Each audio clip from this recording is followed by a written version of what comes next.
बिस्मिल्लाहिर्रहमानिर्रहीम। अस्सलाम वालेकुम। आप मेरा यूट्यूब चैनल देख रहे हैं। Welcome to my YouTube channel. आज हमने लेक्चर नंबर 5 में पढ़ना है सिंपल और कंपाउंड इंटरेस्ट।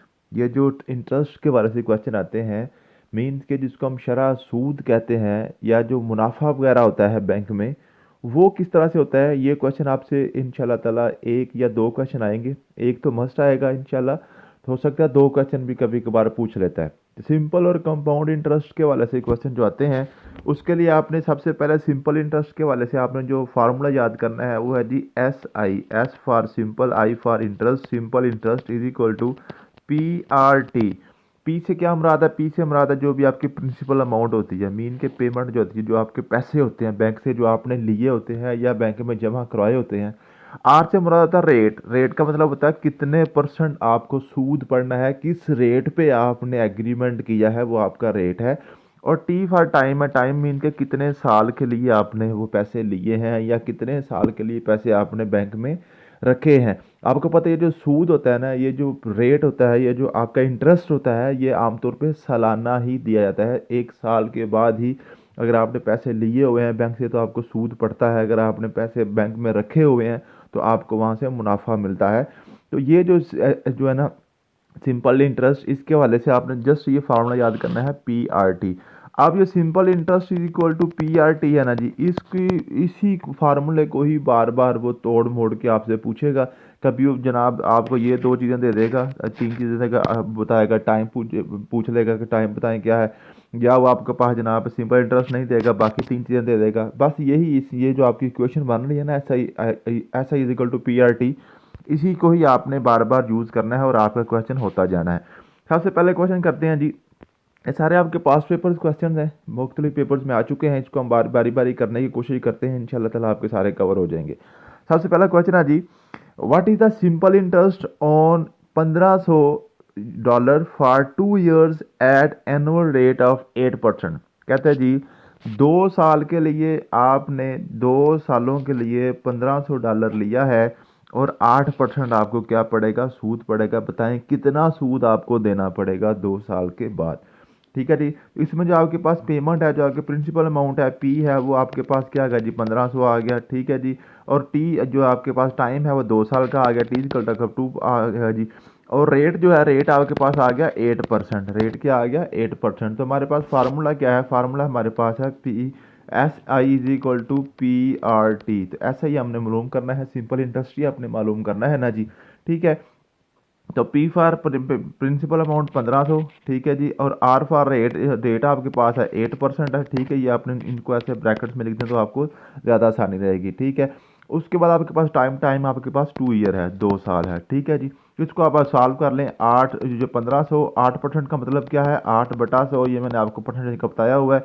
ज़रा आपके पास 2 आ गया।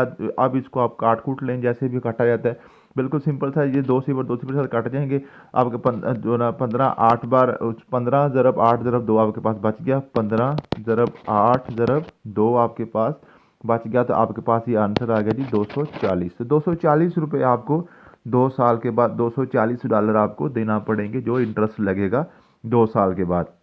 क्वेश्चन नंबर 2 है, a sum of $800, $800 is invested at annual interest rate of 6%। ठीक है जी। $800 है टोटल, आपकी प्रिंसिपल अमाउंट $800 हो गया और रेट आपके पास 6% हो गया। रेट आपके पास है 6% हो गया। Find the simple interest after 3 years. आपके पास टाइम आपके पास 3 साल आ गया। तो जस्ट आपने फार्मूला लगाना है S I is equal to P R T. ऐसा ही आपने मालूम करना है, ऐसे ही वैसे का वैसे रहेगा। पी प्रिंसिपल अमाउंट आपके पास 800 है, रेट आपके पास 6% है और टी आपके पास 3 साल है। ठीक है जी। इन सब को आप सॉल्व कर लें। 800 का आपके पास 800 ही आ गया। 6% का आपका मतलब होता है 6/100 और 3 का मतलब होता है 3। और दो सी के साथ कट के आपके पास बच गया। 8 को 6 से मल्टीप्लाई करें, फिर 6 को 3 से मल्टीप्लाई करें तो आपके पास आंसर आएगा 144। तो यूँ आप इसका भी आंसर निकाल सकते हैं। क्वेश्चन नंबर 3 है, if the simple interest on $2000 is $120। $2000 आपकी प्रिंसिपल अमाउंट है और इसका सिंपल इंटरेस्ट जो है ना वो $120 बनता है। What is the rate? कहता है जी रेट मालूम करें, रेट मालूम करें पर एनम। ठीक है जी। पर एनम, का मतलब क्या है जी? 1 साल। 1 साल पर एनम क्या है जी? 1 साल। ठीक है जी। तो अब देखें जी, आपके पास पी आपके पास 2000 है, पी आपके पास 2000 है, एस आई आपके पास 120 है, रेट आपने मालूम करना है, टाइम आपके पास 1 ईयर है। तो आपके पास फार्मूला आता है S I is equal to P R T. तो एस आई इसमें आप इसने दिया हुआ है, एस आई आपके पास है जी जो है ना सिंपल इंटरेस्ट आपके पास $120 है, और पी आपके पास 2000 है, पी आपके पास 2000 है, आर आपने मालूम करना है, आर वैसे के वैसे लिखते हैं, और टी आपके पास 1 है। ठीक है जी, अब आप क्या करेंगे, आर को एक साइड पे करेंगे, बाकी सारा उधर ले जाएंगे। ठीक है जी, आर को एक साइड पे कर देंगे और बाकी सारा उधर ले जाएंगे, तो आपके पास आ गया आर बराबर आ गया जी 120/2000, 1 का 1 रहेगा। ठीक है जी, अब इसको आपने क्या करना है, इसको आप इसको सॉल्व करेंगे। जब आप इसको सॉल्व करेंगे तो इसका आंसर ये सिवर सिवर के साथ कट गया। ठीक है जी, उसके बाद आपके पास आ गया जी 12 को 200 से आप डिवाइड करें तो आपके पास आंसर आता है 0.6। अब आपने चूँकि जो इंटरेस्ट है, ये जो इंटरेस्ट रेट है आपने निकालना था परसेंटेज में, इसका आंसर आया 0.06। इसको आप क्या करें, 100 से डिवाइड भी करें, 100 से मल्टीप्लाई कर दें। जो नीचे वाला 100 है इसका मतलब परसेंटेज आ जाएगा, ऊपर वाला 100 6 के साथ डिवाइड मल्टीप्लाई हो जाएगा, तो आपके पास ये बन जाएगा 6%। क्या बन जाएगा जी, 6%। ठीक है, नेक्स्ट हम क्वेश्चन करते हैं जी। नेक्स्ट आपके पास है calculate the time required for principal amount of 3000 जो आपके पास जो प्रिंसिपल अमाउंट है to earn a simple interest of $450। $450 जो है ना, इसका इंटरेस्ट आपने कमाना है, and the at an annual rate of 5%। 5% का आपका एनुअल रेट है। तो आपने निकालना क्या है, टाइम मालूम करना है, कैलकुलेट द टाइम, टाइम आपने निकालना है। फार्मूला वही है, आपने लिखना है S I is equal to P R T. ठीक है जी, एस आई आपके पास क्या है जी, सिंपल इंटरेस्ट आपने कमाना है, $450 कमाने हैं। प्रिंसिपल अमाउंट आपके पास कौन सी है, 3000 है, रेट आपके पास क्या है जी 5% है, टाइम आपने निकालना है, टाइम टी का टी ही लिखा जाएगा। ठीक है जी, अब आपने टाइम क्योंकि मालूम करना है, टाइम को इधर रहने दें, बाकी सारा उधर ले जाएं। आपके पास आ गया जी 450, ये 300 इधर जाके बटे में आ जाएगा, और 5% आपको पता है, 5% का मतलब होता है 5/100। 5/100 इधर आएगा तो 100 ऊपर चला जाएगा और 5 नीचे आ जाएगा। ठीक है, अब इसको आप काट लें, ये 2 के साथ कट जाएंगे। ठीक है जी, उसके बाद आपने क्या करना है, इसको 3 एक बार 3 15 45 150 बन गया। ठीक है, अब 5 एक बार 5, और आपने इसको काट दें 5 3 बार 15, ये आपके पास आंसर क्या आ गया जी 3। ठीक है जी, तो 3 ईयर आपके पास आंसर आ गया, 3 सालों में आप ये जो सारा कुछ इसको कमाएंगे। ठीक है जी, समझ आ गई है, 3 सालों में आप $450 के कमा लेंगे। क्वेश्चन नंबर 5 है जी, find the principal amount of simple interest $1200 आपकी प्रिंसिपल अमाउंट है, 4 साल टाइम आपके पास, और जो सिंपल इंटरेस्ट की अमाउंट है वो ₹192 है। ठीक है जी, एनुअल रेट ऑफ 4 ईयर आपके पास टाइम क्या आ गया जी 4 ईयर। ठीक है जी, तो अब आपने क्या करना है, find the principal amount if the simple interest on 12000 की जो है ना, ये इसने सारा कुछ इसके अंदर ही दे दिया हुआ है। उसने जनाब आपके पास प्रिंसिपल अमाउंट भी दे दिया, 4 साल भी दे दिए हैं, उसका सिंपल इंटरेस्ट भी दे दिया और टाइम भी दे दिया, रेट भी दे दिया, चारों की चारों चीज़ें आ गई हैं। ये तो क्वेश्चन ही बिल्कुल नहीं बन रहा, लेकिन क्योंकि पास्ट पेपर में था मैंने इसको लिख दिया था। क्वेश्चन नंबर 6 है जी, प्रिंसिपल अमाउंट ऑफ 2500 रुपये की प्रिंसिपल अमाउंट है। ठीक, earn a simple interest of $200। ठीक है जी, calculate the time it was invested for assuming annual interest rate of 4%। इसमें आपके पास प्रिंसिपल अमाउंट आपके पास 2500 है। ठीक है जी, और सिंपल इंटरेस्ट आपके पास जो 200 आ गया। ठीक है, और आपके पास एनुअल इंटरेस्ट जो है ना 4% है, तो बाकी क्या बच गया, टाइम बच गया, टाइम हमने निकालना है। तो इसी सिंपल सा आपका फार्मूला है, S I equal to P R T. S I आपके पास 200 है, पी आपके पास 2500 है, आर आपके पास 0.04। अब मैं क्या लिखता हूँ, क्यों लिखता हूँ यहाँ पे 4% है ना, 4% का मतलब है 4/100। इसको आप 4 को 100 पे डिवाइड करें 0.04 ही आता है। ठीक है, इसलिए आप इसको डायरेक्ट भी मैं यहाँ पे लिख देता हूँ, तो ये आपके पास आंसर आ गया 2 ईयर। क्वेश्चन नंबर 7 है, if the simple interest on $4000 for 2 year is 320। 2 साल टाइम है, प्रिंसिपल अमाउंट आपके पास 4000 है, और एस आई यानी कि सिंपल इंटरेस्ट आपके पास 320 है। What is the rate of interest and पर एनम। तो आपने रेट मालूम करना है, आर मालूम करना है। फार्मूला वही है, S equal to P R T. S I आपके पास 320 है, प्रिंसिपल अमाउंट आपके पास 4000 है, आर आपने मालूम करना है, 2 आपके साल जो है ना टाइम है। इसमें आर एक साइड पे कर लें, बाकी सारा उधर ले जाएं, तो आपके पास आंसर आ गया जी 0.04 या 4% आपके पास आंसर आ जाएगा। ठीक है जी, ये सारे क्वेश्चन आपके सिंपल इंटरेस्ट के हैं, आप इनको करें, मैंने सारे सॉल्व भी कर दिए। नेक्स्ट हम करते हैं जी आपका जो कंपाउंड इंटरेस्ट है। कंपाउंड इंटरेस्ट और सिंपल इंटरेस्ट में क्या फ़र्क है, ये थोड़ा समझ लें। सिंपल इंटरेस्ट है, फॉर एग्जांपल आपने बैंक से पैसे लिए, बैंक से आपने पैसे लिए या बैंक में पैसे आप रखते हैं, आपने रखा जी फॉर एग्जांपल 1 लाख रुपया बैंक में रख दिया, 1 लाख रुपया बैंक में रख दिया। बैंक कहता है जी मैं आपको 5% पर एनुअल सिंपल इंटरेस्ट दूंगा। तो अब क्या मतलब है, आपने 1 साल के बाद आपको 5% यानी कि 5,000 रुपया मिलना है बैंक की तरफ से। 1 साल के बाद आपके पैसे हो जाएंगे 1,05,000, 1,05,000। 2 साल के बाद आपके पैसे हो जाएंगे 1,10,000, क्योंकि हर साल 5,000 रुपया आपको इंटरेस्ट मिल रहा है, आपको मुनाफा मिल रहा है। 3 साल के बाद आपके पैसे हो जाएंगे 1,15,000, ठीक है जी। 4 साल के बाद आपके पास हो जाएंगे 1,20,000, ठीक है जी। तो ये आपने 4 सालों के लिए पैसे रखे थे, तो 4 साल के बाद आपको मिल जाएंगे 1,20,000। ये है आपका सिंपल इंटरेस्ट। अगर आप कंपाउंड इंटरेस्ट लगवाते हैं तो कंपाउंड इंटरेस्ट क्या है कि आपने आपने कह दिया जी मुझे 5% मेरा जो ना इंटरेस्ट है 5%। तो 5%, अब एक पहले साल आपके पैसे थे 1 लाख रुपया, तो उसका 5% बना था 5,000, तो आपको 1,05,000 मिल गया। अब अगले साल 5% 1,05,000 का लगेगा। कंपाउंड इंटरेस्ट क्या है कि अगले साल जो आपका इंटरेस्ट बनेगा वो लाख पे नहीं बनेगा, 1,05,000 पे बनेगा। मीन के 5,000 पे तो लाख रुपए के आगे ना, ये जो ऊपर आपका 5,000 बढ़ गया हुआ है ना, इसका भी 5% यानी कि 250 रुपये आपको ये भी मिलने चाहिए, ठीक है। तो नेक्स्ट आपके पास क्या आ जाएगा, 1,10,250 रुपया। अब उससे अगले साल जब आपका इंटरेस्ट लगेगा तो आपको इंटरेस्ट 5,000 नहीं मिलेगा, बल्कि 1,10,250 रुपये का 5% आपको मिलना है। तो 5,000 आपका 1 लाख का आ गया, 10,000 का आपके पास 2,000 आ गया, ठीक है, 500 रुपये आ गया। और उसके बाद जो आपके पास 250 रुपये हैं, इसके भी आपके पास 25 रुपये बनते हैं। तो ये आपको सारी इतनी अमाउंट मिलेगी। मीन के कंपाउंड इंटरेस्ट में जैसे जैसे आपकी अमाउंट चेंज होती जाती है, उसका इंटरेस्ट भी चेंज होता जाता है। लेकिन जो सिंपल इंटरेस्ट होता है वो जो पहले दिन जो फिक्स हो जाती है वही आपको बार बार पे करना होती है, ठीक है जी। तो ये आपके पास कंपाउंड इंटरेस्ट का फार्मूला है। कंपाउंड इंटरेस्ट का फार्मूला होता है जी, आपके पास है जी CI compound interest is equal to, आपके पास होता है जी A minus P. A minus P से क्या मुराद है, ए से मुराद है जी आपकी जो अमाउंट बन चुकी है, पी से मुराद है जी आपकी जो आपने प्रिंसिपल अमाउंट जमा करवाई थी या आपने उसमें जो ना बैंक से ली थी, दोनों को माइनस करें तो आपके पास कंपाउंड इंटरेस्ट रहता है। अब यहाँ पे आपको पता चल जाएगा, पी का तो आपको पता प्रिंसिपल अमाउंट जो आपने ली थी या बैंक में दी थी वो आपको पता है कितनी रकम है।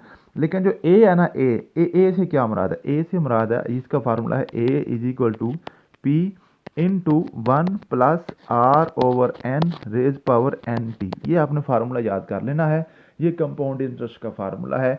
अब एन से मुराद, आर से मुराद रेट है, टी से मुराद टाइम है, ये पी से मुराद प्रिंसिपल अमाउंट, ये तो आपको नजर आ रहा है। इसमें जो न्यू चीज़ है वो एन है। एन से क्या मुराद है, एन से मुराद ये है जो कंपाउंड इंटरेस्ट होता है ना, जो कंपाउंड इंटरेस्ट होता है, कंपाउंड इंटरेस्ट में आपने देखना है कि एक साल में आपको इंटरेस्ट कितनी दफ़ा मिलता है, कितनी दफ़ा मिलता है। कंपाउंड इंटरेस्ट हो सकता है, कंपाउंड इंटरेस्ट का जो आपका फार्मूला है वो 6 महीने के बाद आपको इंटरेस्ट लगना है, 3 महीने के बाद लगना है, 4 महीने के बाद लगना है, ठीक है। तो ये अगर आपका सालाना कंपाउंड इंटरेस्ट होगा तो n बराबर 1 होगा। अगर एक साल में 2 दफ़ा कंपाउंड इंटरेस्ट लगना है, मीन के 6 महीने के बाद इंटरेस्ट लगता जाना, तो फिर n की कीमत 2 आ जाएगी। अगर हर 3 महीने के बाद लग जाएगा, मीन के साल में 4 दफ़ा सूद लगना है, तो n की कीमत आपके पास 4 आ जाएगी। सिंपल इंटरेस्ट आमतौर पर साल में 1 दफ़ा ही लगता है। कंपाउंड इंटरेस्ट जो है ना साल में 1 से ज़्यादा दफ़ा भी लग जाता है, ठीक है जी। क्या कहता है जी, find the compound interest on the investment of 10,000 for 2 years at annual interest of 5%। Compounded annually, compounded annually का क्या मतलब है, एनुअली कंपाउंड इंटरेस्ट लगेगा, एक साल में 1 दफ़ा ही लगेगा। तो आपने क्या करना है, पी आपके पास 10,000 आ गई, टाइम आपके पास 2 साल आ गया, ठीक है जी, और रेट आपके पास 5% आ गया। तो आपने पहले निकालना है ए आपके पास आ गया जी पी इंटू 1 + R/N⁻⁷ ठीक है जी। ए बराबर आ गया जी, पी आपके पास 10,000 है, 1 + R आपके पास 5% है, 5% है, ठीक है जी। 5% बटा एन आपके पास कंपाउंड एनुअली 1 आया है, तो उसको 1 लिखे ना लिखें एक ही बात है। और एन इंटू टी क्या आ गया, 201 क्या आ गया जी, 2 ही आ गया, ठीक है जी। अब 5% को आप चेंज कर रहे हैं, 0.05 आपके पास बन जाएगा। आपको पता है 5% का मतलब होता है 5/100, ठीक है। इसको जब आप कर लेंगे तो ये आपके पास क्वेश्चन बन जाएगा 1 + 0.05, 1.05 का स्क्वायर, इसको आप सॉल्व करें तो आपके पास आंसर आ जाएगा 1125 आपके पास ए आ गया। अब आपने कंपाउंड इंटरेस्ट निकालना है, ए माइनस पी, 1125 में से 10,000 निकाल दे तो 1,025 रुपये आपका जी कंपाउंड इंटरेस्ट लग जाएगा। ठीक है जी, मुझे उम्मीद है कि आपको इसकी समझ आ गई होगी। नेक्स्ट क्या क्वेश्चन है जी, नेक्स्ट क्वेश्चन है जी, find the compound interest on investment of $5,000 की इन्वेस्टमेंट है, 3 साल टाइम है, टी आपके पास 3 आ गया। At annual interest of 6%, rate आपके पास 6% आ गया। Compound semi annually, semi annually क्या मतलब है, आधे साल के बाद आपका कंपाउंड इंटरेस्ट लग जाएगा, मीन के हर 6 महीने के बाद कंपाउंड इंटरेस्ट लगेगा। कंपाउंड इंटरेस्ट में अब यहाँ पे एन आपके पास 2 आ गया, क्योंकि एक साल में 2 दफ़ा लग रहा है। तो वही आपने काम करना है कि आपने जो ए निकालना है, ए आपने निकालेंगे फटाफट जनाब, P इंटू 1+R/n⁻⁻ इसमें ए आपके पास आ गया, P आपके पास आ गया जी 5,000, P आपके पास 5,000 के 1+R आपके पास 6% है 0.06 आ गया, बटा एन आपके पास 2 साल, एक साल में 2 दफ़ा लग रहा है, बटा into N into T. N into T क्या आ जाएगा, टी आपके पास 3 है, एन आपके पास 2 है, 2 3 बार 6 आ जाएगा। ठीक है जी, ये आपके पास आंसर आ जाएगा। ठीक है, अब इसको आप सॉल्व करेंगे तो आपके पास आंसर आ जाएगा 1906 कंपाउंड इंटरेस्ट, ये इतने डॉलर आपके कंपाउंड इंटरेस्ट के बन जाएंगे। ठीक है जी, मुझे उम्मीद है कि आपको ये क्वेश्चन समझ आ रहे होंगे, बिल्कुल सिंपल क्वेश्चन होते हैं, इसमें ऐसा कोई मुश्किल नहीं होता। Find the compound interest on investment of 3,000 की इन्वेस्टमेंट है, 2 साल आपके पास टाइम है। एनुअल इंटरेस्ट रेट 8% है। कंपाउंड क्वार्टरली, क्वार्टरली का मतलब होता है हर 3 महीने के बाद, मीन के 4 दफ़ा कंपाउंड इंटरेस्ट लगेगा। तो यहाँ पे एन आपके पास क्या आ जाएगा, 4 आ जाएगा। रेट आपके पास 8% है और एन आपके पास 4 है। बाकी सारा सेम फार्मूला, उसमें आप कीमतें पुट करें तो आपका आंसर निकल आएगा। Find the amount after 1 year on a principal amount of 2500, principal amount 2500 है। At an interest rate of 10% per annum, mean के एन इज इक्वल टू 1 है। Compound quarterly, sorry per annum, तो compounded quarterly क्या क्या मतलब है, N is equal to 4 है। Quarterly mean के हर 4 दफ़ा लगेगा एक साल में, हर 3 महीने के बाद ये इंटरेस्ट लगेगा, मीन के हर साल 4 दफ़ा ये इंटरेस्ट लगेगा। ठीक है जी, तो आपके पास टाइम, आपके पास 1 ईयर है। अब आपने निकालना क्या है, अमाउंट, प्रिंसिपल अमाउंट आपने निकालनी है। प्रिंसिपल अमाउंट ये दी हुई है, ए आपने निकालना है amount. A is equal to P into 1+R/n⁻⁻nt। तो ए आपके पास आ गया, प्रिंसिपल अमाउंट आपके पास जो है ना 2500 है, और 1+R, आर आपके पास 10 है ओवर 4, 10% ओवर 4 आप निकालेंगे, 10% over 4 into N into T. N आपके पास 4 है, टी आपके पास 1 है, ऊपर पावर भी 4 आ जाएगी। ये आप कैसे बन जाएगा, उसको जब सॉल्व करेंगे तो आपके पास $2756 आपके ये बन जाएंगे। ठीक है जी, तो ये आपके आज के क्वेश्चन थे। इन सारे क्वेश्चन को आप करने की कोशिश करें अपने हाथ से। जब ये क्वेश्चन आप करेंगे तो इंशाल्लाह ताला आपके ये कंपाउंड इंटरेस्ट और सिंपल इंटरेस्ट सारे का सारा कवर हो जाएगा। थैंक यू सो मच, मिलते हैं नेक्स्ट वीडियो में। अल्लाह हाफिज़।